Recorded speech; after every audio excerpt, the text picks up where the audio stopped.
Interaction, bonjour. Nous sommes vendredi, fin de semaine. Nous faisons le point sur une semaine qui a été assez active sur les marchés financiers. On va en parler. Vous assistez au comité de gestion de ce fonds Interaction, qui est un fonds dans lequel vous pouvez investir, bien sûr. Les codes apparaissent d'ailleurs en bas de l'écran. Et puis, vous pouvez poser des questions, bien entendu. Nous sommes là pour y répondre, soit en direct, sur ce qu'on appelle le player, soit en différé. Et puis, nous les traiterons le moment venu. Je suis avec notre gérante Agnès Delors. Bonjour. Bonjour Agnès. Et Paul Schwarrer, notre grand stratège. Bonjour. Nous commençons avec la rubrique Tendance.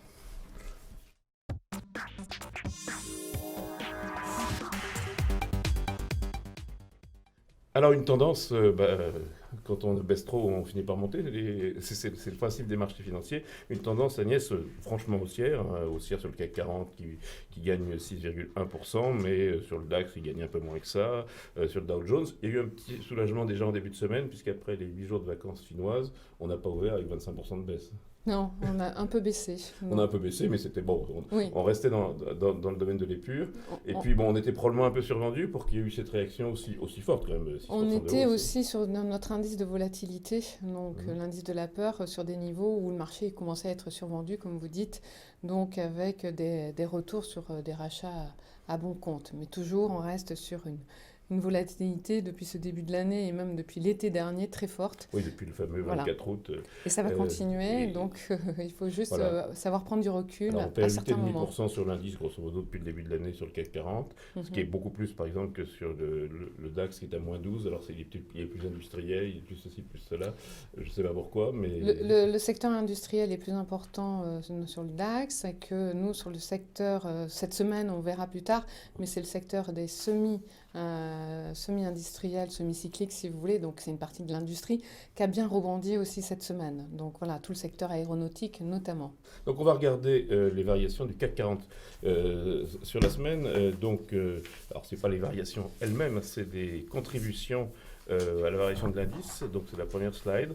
En haut, un peu d'industrie, Schneider, Oui. Total. Alors, Total, C'est l'annonce totale. Alors déjà, on se rend compte que dans le secteur industriel, Schneider quand même a annoncé des résultats qui n'étaient pas bons du tout. oui. Donc, et du coup, le marché, comme c'est des valeurs qui ont bien souffert l'année dernière, donc... Oui, le pire était tellement anticipé que voilà. finalement, le moins pire est plutôt une bonne nouvelle. Exactement. Total a été porté notamment, on retrouve une stabilité sur les cours du baril actuellement, Oui, et oui, porté oui. par l'Iran à l'initiative lancée par la Russie et l'Arabie Saoudite, sur un gel de leur niveau de production en 2016. Mais tout ça, je pense Donc on que c'est voit encore à dans les déterminer. hausses, c'est plutôt des retours, à l'exception quand même notable de Vinci et de LVMH, qui sont des très belles performances depuis le début de l'année, l'une comme Oui. l'autre. Oui, oui, puis on verra aussi le retour des financières également. Et puis, dans les baisses, c'est plus de l'ajustement. Il y a très peu de baisses. Il y a très peu de baisses. Cette semaine, des baisses de plus de 6%, il n'y en a pas sur le CAC 40. On aura l'occasion de parler de celles qui sont sur Oui, des on a eu valeurs plus la petites. publication quand même d'Air Liquide, Voilà. donc qui a été une C'est-à-dire, déception. l'air liquide, c'est un peu décevant. Et puis, c'est le focus sur leur croissance externe et leur ambition de leader mondial qui fait toujours Oui, peur au marché. exactement, mais on se rend compte qu'actuellement, toutes les valeurs qui se payent bien et qui dégagent quand même des marges au-delà de 18-20% sont pénalisées actuellement parce que on s'attendait mieux. Le consensus s'attendait un peu mieux, et comme c'est en ligne et comme on ne voyait pas de révision à la baisse sur ces secteurs-là, donc on les pénalise. Alors, Paul, cette semaine, on a eu des nouvelles qui montrent que le cycle est effectivement, quand même, il y a eu cette baisse au début de l'année, un peu de crainte sur la croissance. On a les minutes, comme on dit, les comptes rendus des débats et de la Réserve fédérale et de la Banque centrale européenne. Inflation négative en France en janvier, inflation négative en Allemagne en janvier, quatrième trimestre japonais en diminution de croissance, mais on ne va pas dire récession. On s'adapte à un cycle qui se resserre du côté monétaire. Je dirais surtout que la nouveauté, c'est qu'on avait des signaux qui étaient plutôt favorables du côté de l'activité économique réelle, et que là, pour une fois, on voit une petite baisse de régime, et ça, c'est quelque chose sur lequel on reviendra en termes d'analyse du cycle et de nos indicateurs. Mais je crois que la donnée importante, c'est que tout le monde prend conscience du fait qu'il s'est passé quelque chose. Alors, ce qui me paraît important, c'est de revenir sur ce dont on doit restait le plus inquiet, c'était la baisse s'est faite sur l'idée qu'il y avait de la déflation et que la déflation l'emportait. Oui, quand même 1% de baisse des prix en France en janvier, 0,7 en Allemagne, c'est beaucoup, même si le pétrole explique beaucoup. C'est effectivement le vrai sujet qui fait peur partout et qui avait justifié qu'on descende très bas. L'ajustement sur l'activité, il est réel. L'OCDE en a parlé, on est encore à 3%. Bon, c'est vraiment un élément important. Maintenant, est-ce que la peur de la déflation reste, repart, revient? Et finalement, cette semaine, la peur de la déflation a reculé et les marchés ont remonté. Est-ce qu'on n'attend pas un peu trop des prochaines réunions des banques centrales, notamment celle du fameux 9 mars, où M. Draghi, le patron de la BCE, nous a un peu dit « vous allez voir ce que vous allez voir ». Ce qu'on sait, c'est que les banques centrales vont tout faire pour qu'il y ait la liquidité suffisante, pour que le risque déflationniste n'apparaisse pas, en tout cas, être causé par eux. Voilà. Donc ça, c'est déjà une certitude. Ensuite, ce qui est ressorti des minutes de la Fed, c'est qu'il y a une bonne prise de conscience par les membres de la Fed et que la remontée des taux qui était de 4 à 5 fois 0,25, si on peut voilà, dire. 4 fois 0,25, ça fait 1 point à 1,25, et ben, finalement c'est reporté sine die. Voilà. Alors on est passé dans une logique où il n'y en aurait plus du tout, peut-être un discours qui est, il va y en avoir oui, les marchés vont dans toujours l'année. très vite, c'est-à-dire les anticipations, les forwards, comme ils disent, Voilà. sur les marchés sont peut-être un peu trop optimistes, mais Voilà. bon, voilà. Je pense que la donnée essentielle sur la semaine, c'est que finalement, on est passé d'un sentiment où il n'y aurait plus de hausse de taux aux États-Unis à un sentiment où il n'est pas nécessaire qu'il n'y en ait plus. Il n'est pas nécessaire qu'il n'y en ait plus, mais il n'est pas nécessaire qu'il y en ait non plus. Voilà. Alors, dernier point, 14% de hausse du baril cette semaine. Donc, il y a eu la fameuse réunion de Doha. Les producteurs essayent de gérer un petit peu l'offre. La question, c'est quelle est la cause de cet effondrement du prix du baril? Est-ce que c'est finalement une volonté politique ou est-ce que c'est une problématique économique? Moi, j'ai tendance à penser, et on a, nous, tendance à penser qu'il y a une dimension géopolitique qui est majeure et qui reste la donnée la plus importante. Alors, en dessous de 35 $ le baril, on a le sentiment qu'on n'a pas résolu cet aspect-là. Mais on y est. Vous dites en dessous, on est justement. C'est là où on est. L'idée pour que l'équilibre se retrouve, c'est au niveau de 40 $ le baril. Et aujourd'hui, c'est plus une réorganisation du marché noir du pétrole, enfin, marché noir de l'or noir, oui.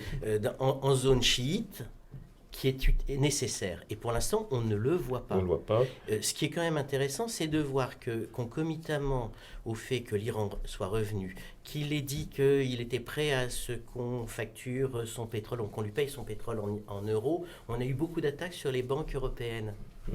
Il y a là aussi de la géopolitique. On va venir, c'est de la géopolitique économique. Il y a quand même quelque chose qui m'a surpris, c'est que cette semaine, on a eu une journée de baisse du baril et de hausse de Wall Street quand même. Donc on commence à s'habituer à ça. Oui, mais on n'a pas enfoncé des niveaux plus bas, c'est surtout ça. Donc on a une marge de manœuvre actuellement. Donc on a vu que le point bas est même pour nous en dessous de 26,50 $. C'est-à-dire qu'à ce moment-là, on verrait un repli du marché aux alentours de 3600. Là, maintenant, le baril navigue entre 28, 27 et 34 $ pour l'instant. Donc avec un objectif peut-être, comme on disait, aux alentours de 38 à moyen terme. Alors Paul, un petit point macro. Vous nous avez apporté un graphe sur les taux, puisque oui, effectivement, on n'arrête pas de parler des hausses des taux. En fait, et vous voulez relativiser ça un peu. Le pétrole, c'est un aspect géopolitique ou c'est un indicateur de déflation. L'autre élément de la déflation, c'est le niveau des taux. Et donc, ce qui me paraît intéressant, c'est de revenir sur le taux de 5 ans qui permet le financement de l'économie et des entreprises, et de regarder ce qui s'est passé sur très longue période. Donc là, on revient à 1988, donc on est vraiment assez loin. En rouge, c'est les États-Unis. En bleu, c'est l'Union européenne, la France et l'Allemagne. En orange, c'est la Chine, et en jaune, c'est le Japon. On voit très clairement, si on regarde la partie à droite du graphe, qu'aujourd'hui, les taux sont orientés à la baisse. Alors qu'on parle de krach obligataire et de risque de remontée des taux. Donc, alors, juste une chose, ce sont les entreprises, ça c'est les taux à 5 ans, ce sont des entreprises solides. Ce qu'il y a eu dans les derniers mois, c'est le haut rendement, comme on l'appelle, qui s'est tendu. C'est en fait les indices des risque souverain, Oui, au-dessus duquel on rajoute un spread qui rémunère le risque de alors, défaut. sur les grandes entreprises, c'est assez agréable. Sur les petites, c'est monté jusqu'à 10% aux États-Unis. Mais on pourra revenir sur ce point-là justement. Là, ce qui me paraît important, c'est de regarder qu'aujourd'hui, finalement, on n'a pas de hausse des taux. Mmh. Et d'autre part, quand on parle du crack obligataire, ce qui fait très peur, c'est la référence à 1994 avec une remontée très violente aux États-Unis on la voit que sur le j'ai graphique. identifiée. On la voit sur le graphique. Et j'ai essayé de voir qu'est-ce que serait ce mouvement finalement à chaque fois qu'on a une hausse des taux. Et on voit qu'on n'est vraiment pas dans la même épure. Non. Donc on est vraiment dans une problématique qui est de se dire est-ce que justement ces taux peuvent remonter? Donc voilà, c'est ça la question. C'est plus ça. Alors justement, vous avez un focus là. Je voulais regarder ce qui s'est passé plus précisément parce que justement c'est la partie risque spécifique. Et aujourd'hui, on est dans une situation où en Europe, on est rentré depuis le 31 décembre, depuis le 1er janvier, dans ce qu'on a appelé l'union bancaire, c'est-à-dire une unité de règlement des problèmes des bilans des banques. Il n'y a plus qu'une seule autorité qui fait foi. Et il y a eu une petite situation qui est passée au départ assez inaperçue au C'est Portugal. le Portugal, donc on va regarder le graphique. Et j'ai apporté un graphique qui permet de voir qu'il y a eu une réaction très violente des investisseurs sur le cas portugais, avec une remontée des taux très violente. On le voit, il n'y en a qu'un qui remonte. De toute façon, c'est vite vu. Voilà. Donc, et derrière ça, il y a beaucoup de choses, il y a beaucoup de symboles. C'est-à-dire qu'en fait, au Portugal, il y avait la banque Espírito Santo qui était en grande difficulté, avec une bad bank. C'est gentiment dit, oui, sur de très grandes difficultés. Et une Novo Banco qui est censée être la banque de demain. Et au 31 décembre, il y a eu transfert de 5 obligations de la bonne banque à la mauvaise banque. Et donc les créanciers seniors de ces 5 obligations, à peu près 2 milliards d'euros, se retrouvaient donc dans la situation de perdre leur statut de créancier senior d'une bonne banque pour passer à la bad bank. Et le 17 février, le jugement a été rendu pour dire que ce n'était pas un accident de crédit. Donc les CDS, les outils qui servent à garantir... L'assurance ne paye pas. L'assurance ne paye pas. Donc globalement, les opérateurs ont été très très mécontents de cette manipulation qu'ils n'ont pas acceptée et ils ont voulu le signifier au marché. Et c'est ce sentiment d'inquiétude qui a été très diffusé dans le marché et qui a amplifié on aurait pu y revenir, les problèmes. C'est qu'on ne comprend pas toujours les réglementations bancaires, même si elles sont uniques. C'est ça qui est curieux, c'est que l'Italie, l'Espagne, le Portugal ne sont pas la France ou l'Allemagne, et même la France et l'Allemagne sont différentes. Mais aujourd'hui, on est dans une situation où l'union bancaire joue pour... C'est une réglementation européenne qui va régler... Enfin, c'est un organisme européen qui va régler tous les problèmes. On finit sur la bourse elle-même. Alors, le rebond de la bourse a été tiré par les pétrolières. C'est votre dernier graphique. Oui, c'est le dernier graphique. Mais peut-être dire une chose, c'est que dans le crédit, dans le high yield qu'on évoquait, il y a justement le sentiment que c'est toute cette crise pétrolière qui fait qu'il va y avoir énormément de défauts. Oui, il va y avoir beaucoup de restructuration bancaire, on va dire. Défauts dans l'industrie pétrolière, restructuration bancaire derrière. Alors, j'ai pris un chiffre parce que je pense que c'est quand même intéressant, le high yield, c'est-à-dire le haut rendement. Le haut rendement, ce qui est normalement non-investment grade, donc non investissable, sans risque. C'est en fait en 2015 aux États-Unis 45 défauts et finalement un taux de défaut qui est de 4,1%. En Europe, c'est 8 défauts et c'est 2,6%. On prévoit pour 2017, finalement, 5,5% aux États-Unis de défauts par rapport au 4,1 et en Europe, de 7 à 3 par rapport à 2,6. Donc on n'est pas dans des situations qui sont si dramatiques que ça, mais pourtant, les marchés ont réagi très violemment. Et c'est peut-être pour ça qu'en fait, la réaction du marché a été cette semaine... C'est la structure des portefeuilles. C'est que quand une valeur passe d'un rendement à un autre, les investisseurs sont obligés de la vendre. Ça paraît farfelu, c'est la fameuse histoire. Quand les soldes arrivent, les gens vendent au lieu d'acheter.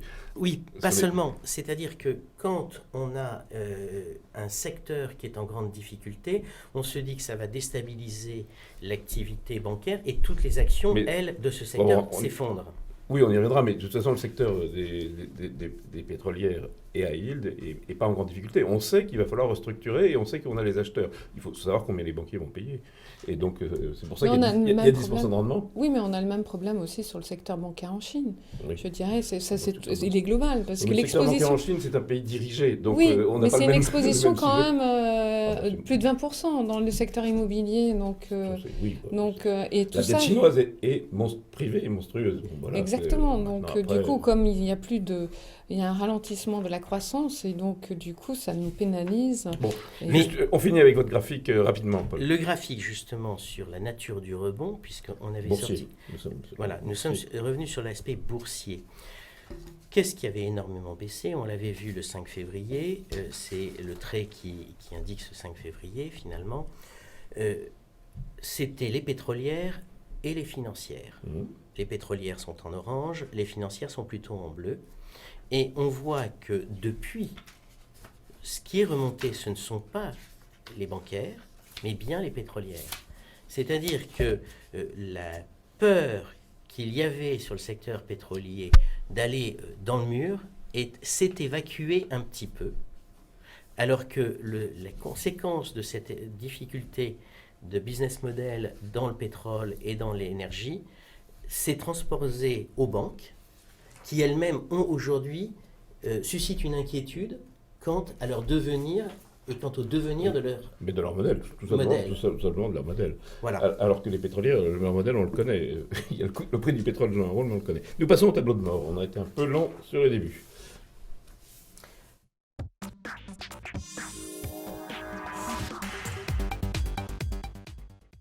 On va le voir, ça bouge dans tous les sens cette semaine. Les indicateurs. Alors, les indicateurs, en fait, sont plutôt en train d'évoluer un peu mieux en termes de comportement de marché, mais sur le plan économique, macroéconomique, on voit très clairement que cela baisse. Et on a donc un rapprochement du sentiment économique et du momentum économique qui devient plus cohérent avec ce qu'on a pu vivre sur les comportements de marché. C'est ce qu'on disait tout à l'heure en introduction. Alors justement, l'indicateur, c'est le momentum microéconomique, comme vous l'appelez. Oui, donc en fait, le momentum Macroéconomique, pardon. est en fait en train de se détériorer. Je pense que c'est important et c'est ce qui est traduit par les publications de chiffres, que ce soit par le CDE qui a ramené la croissance à 3% contre 3,3%, que Ce qui est ce d'ailleurs soit... très très optimiste, encore probablement. Encore. Mais le CDE est un indicateur retardé de l'ensemble, on va dire. Et c'est certainement... enfin, aujourd'hui, on est dans une période où effectivement on est dans des révisions négatives. On révise à la baisse. Voilà, ça je crois que c'est la donnée importante. Après ça, restera à voir comment on va atterrir. Alors malgré ces feux qui vont dans tous les sens, nous restons dans le mode 3. Oui, un mode 3 qui est toujours assez... enfin, le chahut organisé... Organisé, oui. par le fait qu'on monte ou qu'on descend en termes de comportement, ce qui finit par impacter globalement l'économie, c'est de nature à ne pas nous améliorer vers un mode... Nous allons rentrer dans la optimiste. conclusion de ça, la performance.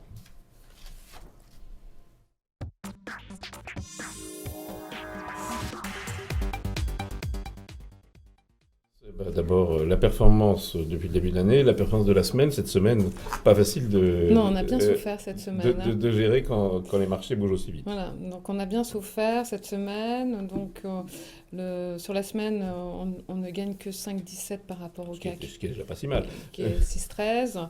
Et on a perdu de On va voir la l'avance. slide, Voilà. je pense.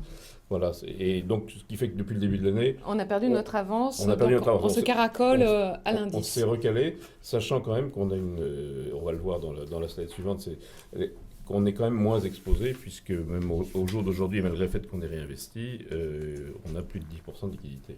Oui, on a un peu plus de 10% de liquidité. On en avait 17 il y a une semaine. Donc de liquidité. Donc, et on a investi on avait pris un Luxor Banque et on est rentré dans un Luxor CAC avant la Voilà, hausse. ce qu'on avait dit les semaines précédentes, on faisait beaucoup de liquidités, Oui. mais on se gardait une position tactique, Tactique, comme on disait, exactement. pour quand le couteau arrêtait de monter et qu'au contraire on bondissait sur le fond de la piscine, accompagner le mouvement, sachant que dans ces périodes qui sont forcément indicielles et assez brutales, c'est assez compliqué de faire le marché. D'ailleurs, la preuve, c'est qu'on ne l'a pas tout à fait fait. Donc on va peut-être regarder les répartitions et justement la performance sur la semaine. On va y arriver. Alors, sur la performance, oui, voilà. Voilà, sur on va le voir. Le voilà. Le portefeuille, donc on voit bien que ça a été là où on a perdu, nous, ça a été notamment bien sûr sur les financières. Donc on perd quand le bleu est supérieur donc, au rouge. Nous, les financières ont rapporté 1,14 à l'indice CAC 40. Sachant qu'on avait eu raison de ne pas être dans les financières, c'était ça qui faisait notre avance précédemment. Exactement, d'ailleurs on le verra tout à l'heure sur un graphique. Donc les défensives aussi ont bien remonté, notamment le secteur, je dirais, Sanofi et surtout les consommations cycliques dites défensives qui sont bien défendues. En revanche, on maintient, je dirais, là où on a des points importants, c'est dans le secteur des TMT. Du coup, ça nous a rapporté 1,47, mais par rapport à notre mois, n'est pas suffisant. Je dirais, il n'a pas délivré ce qu'on escomptait dans cette période-là. Et d'autre part, sur les semi-cycliques où nous sommes bien investis, elles n'ont pas fait grand-chose non plus. C'est les deux secteurs qui avaient bien résisté en fait, exactement. Depuis le début de l'année. Donc c'est un peu, on paye. C'est des secteurs qui sont à faible bêta. Donc du coup, elles sont pénalisées quand on a de grands mouvements comme ça. On va regarder la contribution par nature, qui était le graphe qu'on avait déjà aperçu précédemment, qui explique en fait cette performance. Oui, et on voit très bien, notamment depuis le début de l'année, la courbe bleue qui est la contribution cumulée des financières de l'indice CAC 40. Donc on voit bien jusqu'à, je dirais, mi-février, le fait de ne pas être du tout investi dans les financières nous a bien rapporté. Et le rebond a été violent sur les financières sur la dernière semaine. Donc du coup, ça nous a pénalisé et on voit tout le secteur qui nous a bien contribué à notre performance. Donc c'est tout le haut, donc notamment tout le secteur des TMT. Il monte moins sur la fin, c'est pas pour ça qu'il baisse. Exactement. Bon, nous allons passer à la gestion, qui est un peu la conclusion de cette affaire-là.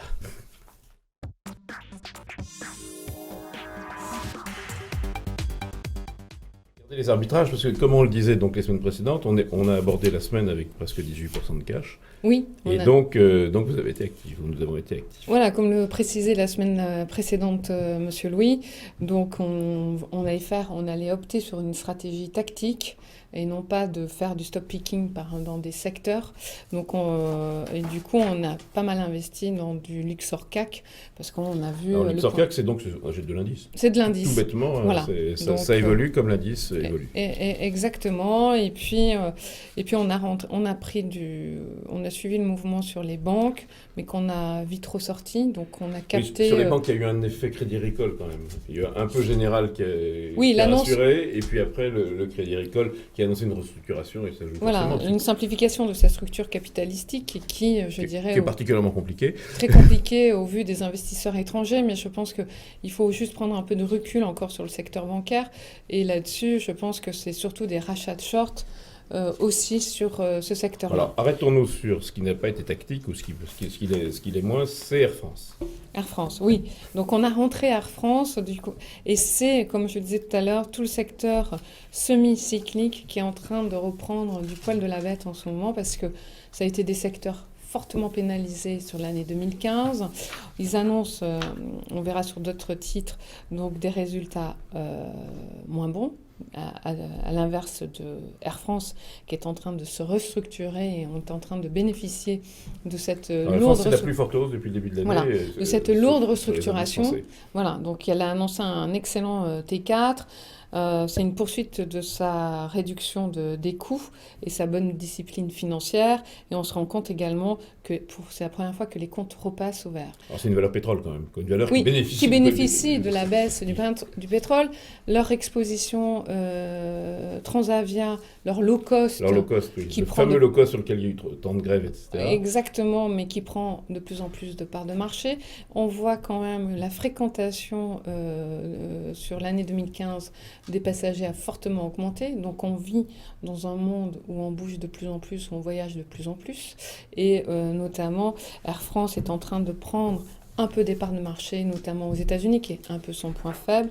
Et je dirais, on est notamment... Alors, on a mis un pied dedans, c'est pas non plus... Non. C'est pas non plus monstrueux, hein, 0,6, 0,7%. 0,50 donc actuellement, et l'objectif, ça serait de monter à 1,50. Et après, il faut aller vite. Hein. Comme on le dit souvent sur les compagnies aériennes, il y en a une par an qui fait faillite. Oui. Donc, Air France ne fera pas faillite, même si... en Suisse, c'est arrivé avec la compagnie nationale, avec la croix sur les ailes, et fait faillite. Mais Air France est très dépendante du hub d'Evry, d'Orly, de Roissy, je veux dire. Et donc, ça c'est un problème. Il y a aussi le fait qu'il y a de temps en temps des grèves et que ça peut énerver les investisseurs. Oui, mais ça a de moins en moins d'impact. Les grèves d'Air France ont de moins en moins d'impact. Ils savent le gérer. Oui. Donc, mais bon, il faut aller vite parce que la compagnie ça va va continuer à se désendetter, je dirais. Et puis, donc, ils ont ce problème du fret sur lequel ils ne sont pas archi compétitifs. Non, c'est toujours le point négatif d'Air France, la rubrique, enfin l'activité cargo. Voilà. Bien. Alors, l'actualité des sociétés... donc, on peut peut-être s'intéresser d'abord aux banques, hein, donc ce qui s'est passé sur le Crédit Agricole. Oui, on peut s'interroger sur les banques. Le Crédit Agricole, cette semaine, gagne 14%, un truc comme ça, hein, c'est pas mal. Oui, mais 16%. 16%, et je dirais qui a rassuré les investisseurs sur la solidité et sa rentabilité, donc sur sa structure cotée. Après, je dirais, notre problème sur le secteur bancaire, on a toujours, je dirais, des craintes sur ce secteur-là. On se rend compte qu'actuellement, d'une part, on a des taux, l'euro se stabilise et on rentre dans une politique de taux négatif. Donc, quel va être notamment... Donc, comment je gagne de l'argent si je ne prête pas d'argent et que l'argent que je dépose à la banque me coûte, En fait, Hubert, la préoccupation que nous avons aujourd'hui, elle est à la fois liée à la micro et liée à la macro.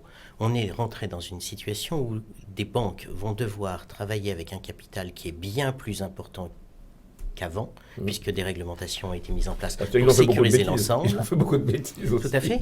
Mais il faut donc prendre acte de cette réalité-là. Et puis, en fait, ce qui était des sources naturelles de rentabilité ne l'est plus de la même façon. Et on le voit aussi avec la montée du défaut. C'est pour ça que je l'évoquais au début.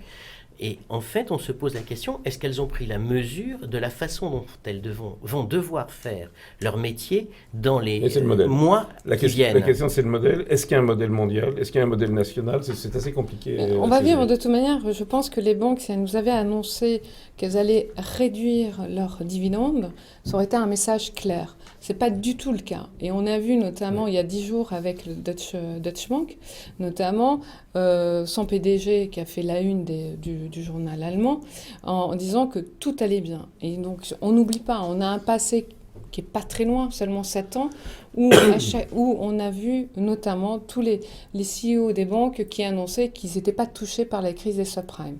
Donc ça, le marché ne l'a pas oublié. Donc on a des doutes là-dessus. Et quand on rentre sur un taux de croissance plus faible que prévu, ce qui pourrait nuire aux bénéfices des banques. Donc du coup, le message n'est pas clair. Et d'autre part, on se rend compte que actuellement, la solidité de la reprise, notamment de la croissance économique au sein de l'OCDE et au sein des États-Unis, du FMI, donc on s'en inquiète. On ne sait pas ce que ça va délivrer. Il n'y a pas de levier. Et surtout, ce qu'on a vu depuis la baisse des taux de la Banque du Japon, on est passé en taux négatif, on n'a jamais vécu dans un monde de taux négatifs. On n'a pas vu ça depuis très longtemps. Alors, plein de résultats cette semaine. On va s'arrêter Orange, puisque c'est quand même un de nos grands paris. Oui, un gros poids a publié des résultats solides. Donc, on a vu qu'il y a un excédent brut d'exploitation supérieur de 2%.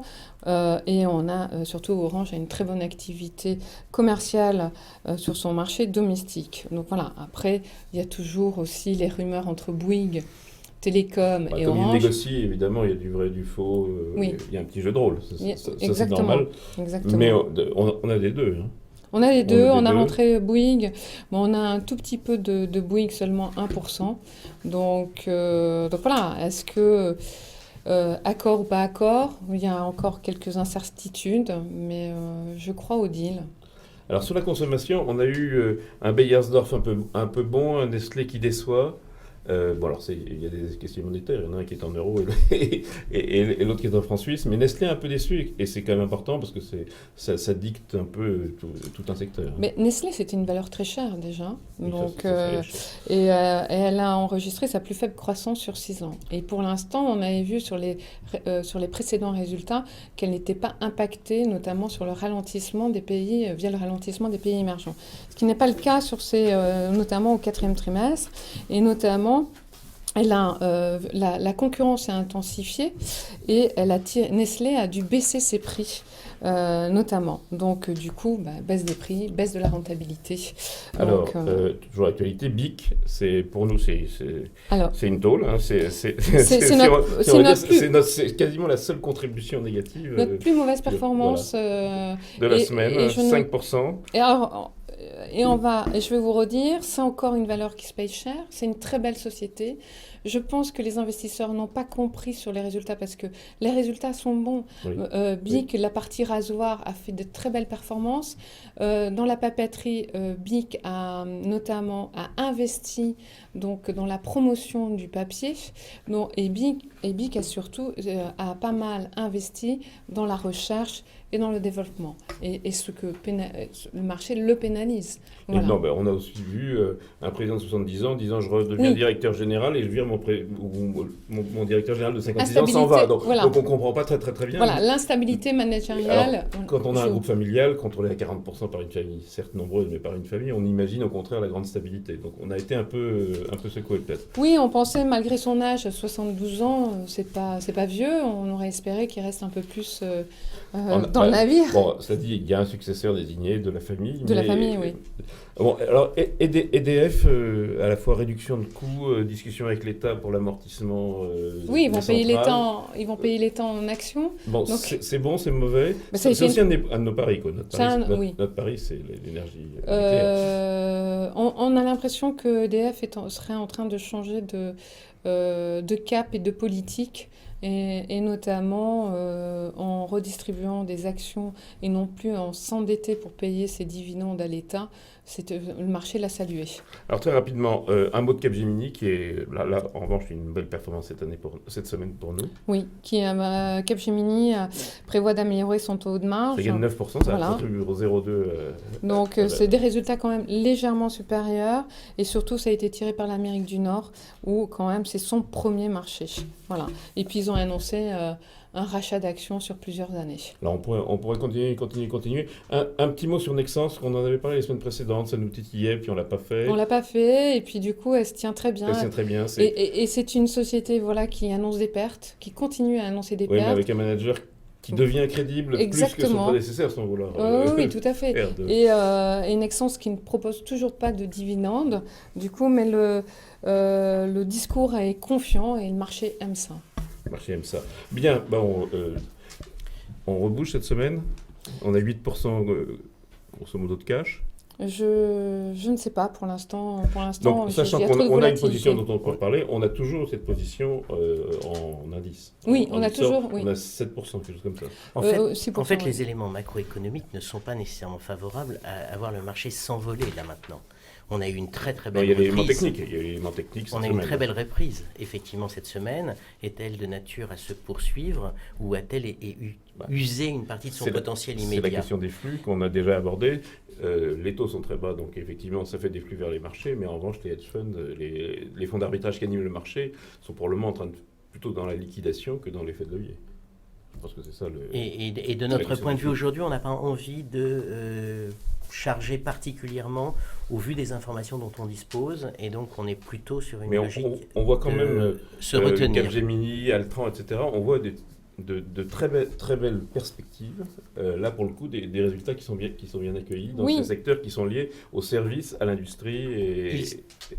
Il s'agit en fait pour nous de faire la différence entre le fait qu'il y a des entreprises qui sont remarquables et qui démontrent qu'il y a un avenir et c'est pas la fin du monde. Surtout après les semaines comme celle que nous avions vécue la semaine dernière. pas cette semaine, mais la précédente. Et puis le fait qu'il y a quand même des remises en cause de business model et que tant qu'ils ne sont pas un peu accompagnés, peut-être qu'on a un peu de mal à repartir d'un seul coup tout de suite. Mais on pourra avoir de très bonnes nouvelles. Mais on a 3 thèmes, de toute manière, depuis le début de l'année. C'est les banques, le pétrole et les matières premières qui tirent vers le bas les bénéfices des sociétés. Et le gros problème actuellement, c'est les banques n'ont rien dit à ce sujet-là. Donc, voilà. Du coup, c'est ça qui perturbe les marchés. Elles n'ont rien dit pour leur rentabilité, elles n'ont rien dit pour leur activité. Voilà. Donc ça fait beaucoup, tout en restant quand même assez sponsorisé par les oui, banques exactement. centrales. Mais il faut se rendre compte que quand même, depuis 7 ans, on vit sous injection de liquidités. Et depuis 7 ans, on a détruit des emplois. La croissance a diminué de 54% dans les pays matures et surtout... Donc, et elle est en train de diminuer de plus que ça dans les autres pays. Exactement, donc on n'a pas, le quantitative easing n'a pas boosté la consommation, n'a pas boosté les investissements. Elle a sauvé les banques. Les banques se sont enrichies pendant ces années-là, sauf que maintenant, on avait sur cette période-là des taux d'intérêt, une inflation bien plus élevée dans la période 2008 à 2011, 2012. Donc pas de marge. Donc voilà, et que maintenant, elles perdent de l'argent en mettant leur compte auprès de la Banque centrale. Pas de marge, et ça explique pourquoi elles capitalisent en bourse moins que leurs fonds propres. C'est parce qu'on n'anticipe pas Exactement, mais comme vous dites, il y a de très belles sociétés, comme on a de très belles sociétés comme Thales, comme du Safran, et ça délivre. C'est pour ça que certainement... Et la consommation aux États-Unis et en Europe tient quand même, et même un peu au Japon. Oui. Mais en fait, c'est pour ça que finalement, nous avons revendu les trackers que nous avions achetés sur les banques, alors que nous avons gardé les trackers sur l'indice, qui sont plus pétroliers, on va dire. Plus larges et plus pétroliers, effectivement. Ce sera le mot de la fin. Merci Agnès, merci Paul, et rendez-vous la semaine prochaine, même heure, même endroit. Merci.